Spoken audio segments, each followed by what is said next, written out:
Nah, ini informasinya teman-teman. Bagaimana kalau kita sudah terjebak di hutang pinjol ilegal? Ini merupakan saran dari OJK untuk masyarakat yang sudah terlanjur terjebak hutang pinjol ilegal, teman-teman. Jadi, pinjol ilegal saat ini masih marak di tengah-tengah masyarakat. Pihak OJK sendiri sebenarnya sudah melakukan upaya pemberantasan pinjol ilegal. Namun sampai dengan saat ini pinjol ilegal masih terus bermunculan.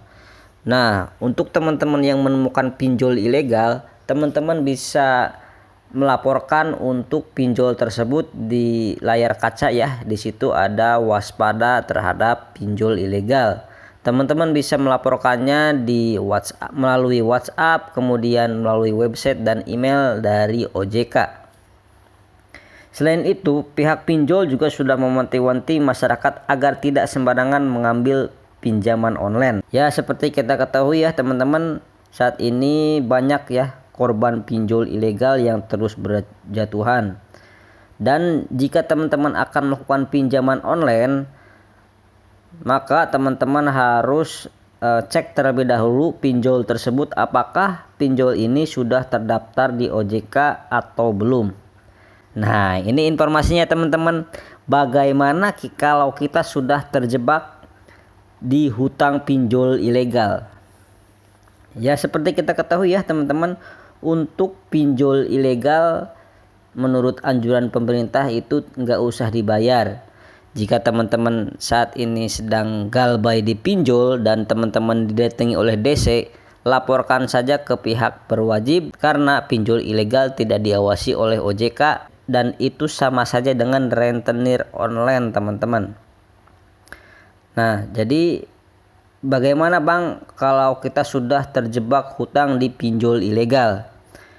Jadi yang pertama, teman-teman nanti stop ya mencari pinjaman untuk bayar di hutang pinjol ilegal. Jika teman-teman saat ini sudah gagal bayar atau telat bayar di pinjol ilegal, teman-teman jangan gali lubang tutup lubang, karena itu akan menambah masalah teman-teman. Sebaiknya teman-teman nanti laporkan saja ya ke pihak yang berwajib. Yang kedua, blokir semua nomor HP pinjol ilegal yang menagih. Karena apa? Karena pinjol ilegal kan itu tidak terdaftar di OJK ya teman-teman, tinggal blokir saja nomor handphone dari pinjol ilegal tersebut. Ataupun nanti ketika teman-teman sudah galbay, teman-teman ganti saja nomor handphonenya dan itu tidak masalah teman-teman.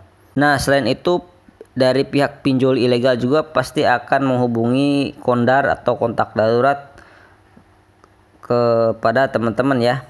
Ya, teman-teman abaikan aja pesan dari pinjol ilegal tersebut. Jadi seperti itu ya teman-teman untuk cara menghadapi atau terjebak hutang di pinjol ilegal. Teman-teman nggak usah khawatir karena statement pemerintah juga sudah mengatakan bahwa untuk pinjol ilegal nggak usah dibayar teman-teman. Dan teman-teman bisa melaporkan kepada OJK atau pihak yang berwenang mengawasi semua sektor keuangan lewat email konsumen@ojk.go.id ataupun melalui WA dan hotline di 157 teman-teman. Jadi mungkin cukup sekian dulu ya informasi mengenai terjebak hutang di pinjol ilegal. Terima kasih telah menonton video ini. Nah, jika teman-teman ada yang ingin ditanyakan atau sharing-sharing informasinya, teman-teman bisa klik aja di kolom komentar. Terima kasih telah menonton video ini. Saya pamit. Wassalamualaikum warahmatullahi wabarakatuh.